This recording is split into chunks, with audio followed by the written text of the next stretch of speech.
Who's had a bad week, Katy? Well, this is the segment of this week's show that is brought to you in collaboration with our partners at Euranet Plus. And that partnership is funded by the European Commission, who I'm pretty sure are going to be delighted that I am exercising our journalistic independence and giving them bad week this week over their handling of a little scandal called Pfizergate. Have you been following this particular scandal? Honestly, I haven't been following it as closely as I should have. So, yeah, please let me know what's happening. I'll do my best to unravel it all for you. So cast your mind back to January, February 2021. It is the height of the COVID pandemic. Governments around the world are scrambling to get hold of COVID vaccines to vaccinate their populations. And here in Europe, the EU has taken on this massive responsibility to negotiate vaccine deals with the pharmaceutical companies on behalf of all 27 countries within the EU. This is huge. It's seen as this big moment for the EU and for Ursula von der Leyen, the head of the European Commission, which is the closest thing that the EU has to a government. Can the EU come through and show that we are stronger together in these times of crisis, that we're better off working as a bloc? It's a massive gamble. And the EU gets off to a kind of slow start with its vaccine buying. Initially, countries like Britain and Israel managed to get their vaccination campaigns kickstarted quite a lot faster.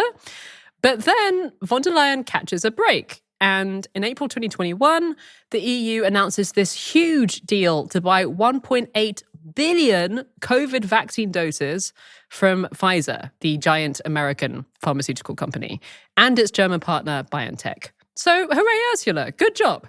How did von der Leyen manage to get this deal signed?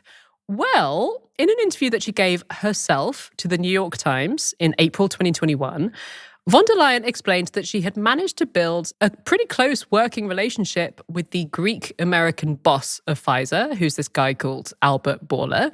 And she'd done this through weeks of phone calls and text messages. So you can just imagine them, right? Sending each other the latest animated GIFs, Ursula sending Albert the syringe emoji and just saying, please, can I have some of these? The Pfizer boss similarly said that he had managed to form a close bond with von der Leyen over the course of these long conversations. At the time, he was being courted by all of these world leaders. But von der Leyen really impressed him. She seemed to have this really strong grasp of the details of the COVID virus and, its strains and stuff like that. I mean, she was, after all, a doctor before she became a politician, right? And so presumably at some point they started actually using these text messages to work out how many doses Pfizer would be willing to sell to the EU and at what price? Well, I wish I could tell you, Dominic, but that is the whole point of this story. I cannot tell you what the text messages said, because it is now 4 years later and the Commission is still refusing to release these text messages or even to confirm that they exist. But let's stay in 2021 for a minute. There is an Austrian journalist called Alexander Fanta. He reads this New York Times interview that Ursula von der Leyen gave, and he's like, oh, interesting. I feel like these text messages might give us a glimpse into how this vaccine deal got worked out. And also, even though it was good news at the time that we managed to buy all of these doses, there were news reports that we paid a much higher price for this batch of vaccines than the first batch that we bought. And Alexander wanted to know why. Fair enough. It's a huge amount of public money going into this deal, up to 35 billion euros. So Alexander files a freedom of information request to the EU, but the European Commission does not give him the text messages. And the reason that they give for not giving him the messages is quite weirdly worded. They say that the Commission doesn't have the text messages in its archives because the texts are not being treated as official documents. And they're not being treated as official documents because things only get archived as documents if they contain, quote, important information which is not short-lived. And Alexander is like, okay. I mean, it seems like these texts did contain important information. Von der Leyen essentially told the New York Times herself that the deal wouldn't have happened without them. But this journalist gets nowhere with the freedom of information request. And so the New York Times takes up the challenge themselves. After all, it was their interview that sparked this whole thing. They also tried to force the European Commission to release the texts under freedom of information laws, and they also get nowhere. And so in 2023, they sue the European Commission in the EU's highest court, the European Court of Justice, in a bid to get the messages published. And throughout this time, there's this trickle of developments along the way. So the EU Ombudsman, which is kind of like the EU's own internal watchdog, that body finds that no one really bothered back in 2021 to ask von der Leyen's personal office to actually try to find the text messages. So that's a pretty bad look. It doesn't look like the Commission took the original request for transparency on this very seriously at all. And as the months go on, there are various suggestions that the texts might have been deleted, but it's not really clear. And as it's being sued by the New York Times, in the preliminary court hearings, the Commission keeps repeating this weird argument that the text messages don't count as official documents because they weren't important enough. But did the Commission just get to decide themselves what counts as important enough to keep, or what was it, short-lived? That's the thing. Like, there's no oversight, right? It's incredibly frustrating. Yeah, they're deciding that themselves. The European Commission's argument is basically like, oh, well, trust us. If these messages were important, you'd be able to read them. And the journalists are like, okay, but they very clearly were important. This was about a life-saving and very expensive deal to buy hundreds of millions of vaccines. And the Commission's just like, yeah, no, honestly, they weren't important. Don't worry about it. Like, it's like talking to a brick wall. And, we have been making this podcast for long enough for you and I to know what a poor reputation the European Commission has for transparency in general. There was notably a major lack of the stuff when von der Leyen was hospitalized with pneumonia at the start of this year. The way that they have handled her text messages to the Pfizer boss, that really reinforces this reputation for a lack of transparency a gazillion times over. And, it could well be that the messages are really boring, but the efforts that they have gone to not reveal them, including being really unclear on whether they've been deleted or not, even if you're not a conspiracy theorist by nature, this screams cover up, right? Like, it screams, well, was there something to hide here? Did von der Leyen promise something completely insane during the negotiating process? Did she maybe just send a problematic meme that she's really ashamed of and she doesn't want people to know about? Maybe it is absolutely nothing, but my imagination is running wild here. So last week we got the actual ruling on this court case, right? After all these many years. What did it actually say? Yeah, so we finally get this long-awaited ruling from the EU court in Luxembourg. And to the great satisfaction of everyone who has been annoyed by this, the court rules definitively that the European Commission was wrong. It should have released the text messages. The court also said that the Commission had failed to explain why they weren't considered to contain important information in the first place, given that they were about something as crucial as buying our vaccines. And if they were deleted, why were they deleted? You should tell us that. This is very clearly information of public interest. So are we now actually going to get to read those text messages as a result of the ruling? I mean, I really hope so, but very possibly not, which again is incredibly frustrating. So the European Commission can appeal the court ruling, and it's still not clear whether or not they're going to do that.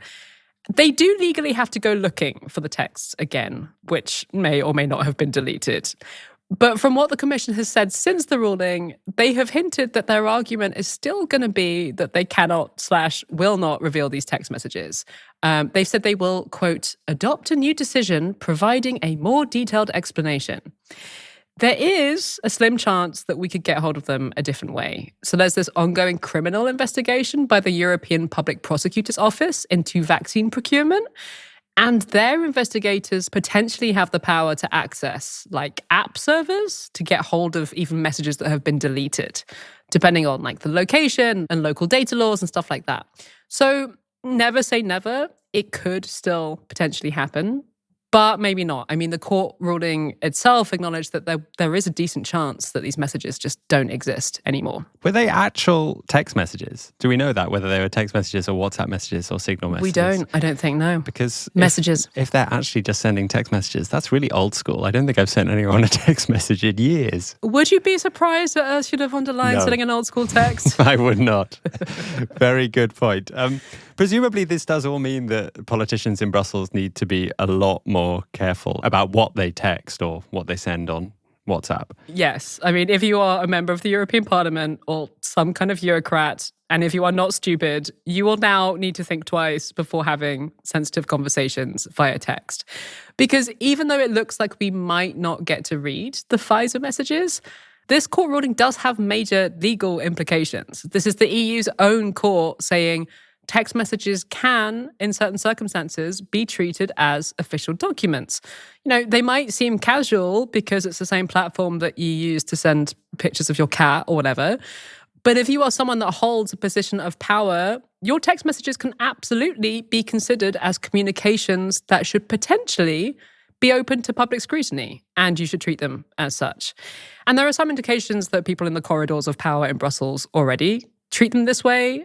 Word on the street is that the European Commission encourages its staff these days to use the disappearing message function on platforms like WhatsApp or Signal, so that their messages only stay available for a set amount of time. And they are also told, for goodness sake, do not have important conversations on these platforms. That's also a lesson that's been learned, of course, by the recent kerfuffle around the Trump administration, accidentally adding a journalist to a Signal group where they were discussing plans to attack Yemen. Oops. But it's interesting. There was a fun piece in Politico about just how addicted to WhatsApp the Brussels bubble is.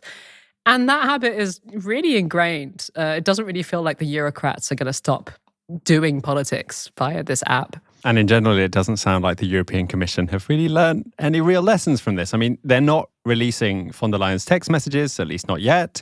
They're not explaining themselves. They haven't apologized. No, I mean, it doesn't really seem like they've learned anything full stop, I think, at least in terms of how this looks to the public. I should say that after the ruling came through, the Commission issued a statement saying that transparency has always been of paramount importance for the Commission and President von der Leyen. But, that's just not the impression that you get from their handling of this whole scandal. The fact that it's still not clear years later whether these messages have been deleted or not. If they have been deleted, why not just nip the scandal in the bud by saying, you know what, we're really sorry. Yes, these were deleted messages, but we screwed this up and they're gone now. But at least we got the vaccines, right, guys? And if the messages do still exist, for goodness sake, just release them. Because the longer that this has gone on, the worse it looks and the more ammo von der Leyen's critics have to throw at her. And surely it's a waste of money. It's taxpayers' money that's defending the European Commission, presumably, in legal costs. Oh, yeah. And they're having to pay the New York Times' legal costs too. So thanks for that, European Commission. But I mean, von der Leyen started her second term in office in December as head of the Commission, pledging that her team would be a beacon of transparency. And, let's be fair, in some ways the EU is a lot more transparent than it often gets credit for, often in some ways more transparent than national political institutions, for example, it is surprisingly easy to get someone on the phone or to get an emailed response about something in Brussels. It's true. But this is really not an example of that. This is something that reinforces this existing stereotype of the EU being really bad at transparency.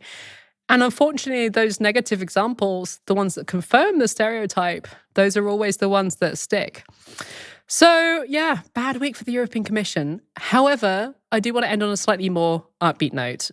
I actually do think this is a good week for all of us who are EU citizens. I think this court ruling is something for us all to celebrate. Here is a court confirming that we have every right as citizens and as journalists to ask for information that is of massive public interest to be revealed. And the European Commission, this very powerful institution that is supposed to work for us, they are obliged, according to the court, to at least look for information of this kind when we have a good reason for asking for it, even if they might ultimately be able to provide a valid justification for not sharing it with us. We have been told all of this by the EU's own court.